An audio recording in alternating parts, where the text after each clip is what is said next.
دوستوں یہ ہے کائرو، جو کہ نہ صرف کیپٹل بلکہ پورے ایجپٹ کا کیپٹل اور فائنینشل ہب بھی ہے۔ ایسٹ میں جائیں تو ہمیں سہارا ڈیزرٹ میں بنے چند ہائی وے کے علاوہ کچھ نہیں ملے گا، لیکن یہ امیج 2015 کی ہے۔ ایجپشین گورنمنٹ نے اس ریگستان کو بدلنے کا فیصلہ کیا ہے۔ یہاں افریقن کانٹیننٹ کے مقابلے میں آنے کے لیے دنیا کی سب سے اونچی بلڈنگ بنائی جا رہی ہے، جس کو آئین ٹاور کا نام دیا گیا ہے۔ اب ایجپٹ نے دبئی کو بھی ٹکر دینے کی ٹھان لی ہے۔ 2030 میں ایجپٹ ریت کے اس ٹیلے میں برج خلیفہ سے بھی اونچی عمارت کھڑی کر کے دکھانا چاہتا ہے، لیکن اس کام کے لیے یہ بنجر جگہ کیوں چنی گئی اور آخر کائرو کو کیوں ریپلیس کیا جا رہا ہے؟ ناظرین، تھنک اسکول میں آپ کو خوش آمدید کہتے ہیں۔ ان سب سوالوں کے جوابات کے لیے چینل کو ضرور سبسکرائب کریں اور ویڈیو کو پوری دیکھیں۔ دوستوں، پچھلے 12 سالوں سے سب سے اونچی بلڈنگ کا ٹائٹل برج خلیفہ کے پاس رہا ہے۔ اس سے پہلے یہ ٹائٹل ادھر ادھر گھومتا رہا ہے۔ 2004 سے 2010 تک یہ ٹائٹل تائیوان کی عمارت ٹائی پائی کے پاس رہا تھا۔ اس سے پہلے ملیشیا میں موجود پیٹرونس ٹاور، اور اس سے پہلے کئی سالوں تک یہ ٹائٹل شکاگو میں موجود سیرس ٹاور کے پاس رہا ہے۔ لیکن اگر تھوڑا اور پیچھے جایا جائے تو دنیا کی سب سے اونچی سٹرکچر کا ٹائٹل ایجپٹ کے پیرامڈز کے پاس رہا ہے، جو کہ کم و بیش 4000 سال بنتے ہیں، اور ایجپٹ اپنے اب نیو سٹی کے ذریعے یہ ٹائٹل واپس چھیننے کے حق میں ہے۔ ایجپٹ اپنے اب نیو سٹی کے ذریعے واپس یہ ٹائٹل چھیننا چاہتا ہے، اور اس نیو سٹی کا نام اس نے NAC دیا ہے۔ NAC کا مطلب نیشنل ایڈمنسٹریٹو کیپٹل۔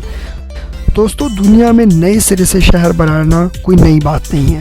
بہت ممالک نئے سر سے اپنے شہر بنا چکے ہیں اور اپنے دارالخلافہ بھی چینج کر چکے ہیں، جیسے انڈونیشیا اگلے سال اپنا نیو کیپٹل لانچ کر کے جکارتہ کو ریپلیس کرنے والا ہے۔ دوسری طرف ساؤتھ کوریا سی لیول کو دیکھتے ہوئے پورا ایک فلوٹنگ سٹی بنا رہا ہے، لیکن NAC کو بنانے کے پیچھے کئی وجوہات ہیں، جس میں ٹریفک سب سے بڑا ریزن ہے۔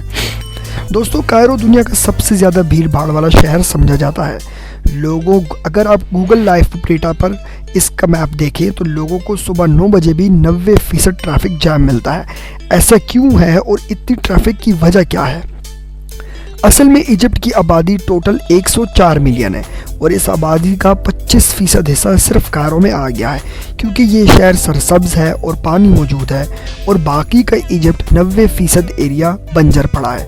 صرف نائل ریور ہے جس کو ہم دریائے نیل کہتے ہیں، جس کے آس پاس پاپولیشن ملتی ہے۔ یہ دریائے نیل ایتھوپیا اور سوڈان سے ہوتا ہوا ایجپٹ میں داخل ہوتا ہے، اور وہاں چھوٹی چھوٹی کینالز میں پورے شہر میں پھیل جاتا ہے۔ یہی وجہ ہے کہ ایجپٹ کے نارتھ میں ایگریکلچر لینڈ اور پاپولیشن سب سے زیادہ پائی جاتی ہے۔ صرف بڑھتی ہوئی پاپولیشن اور ٹریفک کی کائرو کا مین مسئلہ نہیں ہے، بلکہ یہاں پہ ایک اور مسئلہ بھی ہے جو ایجپٹ کو مجبور کر رہا ہے کہ سہارا ڈیزرٹ کے بیچوں بیچ ایک نیا شہر تعمیر کیا جائے۔ دوستو، دنیا میں اگر آپ دیکھیں تو دارالخلافہ میں حکومت کرنے والے سارے آفیسز ایک دوسرے کے قریب ہوتے ہیں، جبکہ ایجپٹ میں ایسا بالکل بھی نہیں ہے۔ ایجپٹ میں جتنے بھی اسٹیٹ آفیسز ہیں جہاں سے پورا ملک کنٹرول ہوتا ہے، وہ پورے ملک میں پھیلے ہوئے ہیں، اور اس کا سب سے بڑا نقصان یہی ہوتا ہے کہ باہر کا کوئی بھی آدمی یا اسٹیٹ آفیسر کا کوئی بھی افسر اگر کسی ایک دفتر سے دوسرے دفتر میں جانا چاہتا ہے تو وہ مین بیچوں بیچ شہر کے پھنس جاتا ہے، جس کی وجہ سے معاملات کافی طول کا شکار رہتے ہیں، اور پھر جب حکومتی نمائندے ٹریول کرتے ہیں تو ایکسٹرا سیکیورٹی کی وجہ سے مزید مسئلے پیدا ہوتے ہیں۔ ایک اور مسئلہ یہ بھی ہے کہ ایجپٹ پارلیمنٹ اور شورا اسمبلی تحریر اسکوائر کے ساتھ لگی ہوئی ہیں، اور یہ اتنا گھنی آبادی والا علاقہ ہے جہاں سے آفیسز ہونا بالکل ایک غیر مناسب سی بات ہے۔ کئی بار پولیس کا یہ ایریا بند کرنا پڑتا ہے، جو پہلے سے جیم پیکڈ سٹی کو بڑی مصیبت میں ڈال دیتا ہے۔ ایجپشین گورنمنٹ کے پاس شہر بنانے کے علاوہ دوسرا کوئی آپشن نہیں بچا۔ ان کا یہی خیال ہے کہ نیا شہر بنانے سے کائرو کیپٹل پر لوڈ کم ہو جائے گا۔ ایجپٹ گورنمنٹ کا پلان بری طرح سے فیل ہو گیا تھا جب انہوں نے نیو کائرو سٹی بنا ڈالا، کیونکہ ان کے سارے شہروں نے مل کر پھر کائرو پر ہی لوڈ بڑھا دیا۔ ایجپٹ گورنمنٹ نے 2015 میں آخر اعلان کر دیا کہ یہ اب کیپٹل کو ہی بدلنے کا ارادہ رکھتے ہیں۔ یہ نیا کیپٹل 700 کلومیٹر پر بھرپور پلان سے تعمیر کیا جا رہا ہے۔ NAC کی کنسٹرکشن پر نظر دوڑائی جائے تو 7 سالوں کے بعد اس کا پہلا فیز کمپلیٹ ہونے کو ہے۔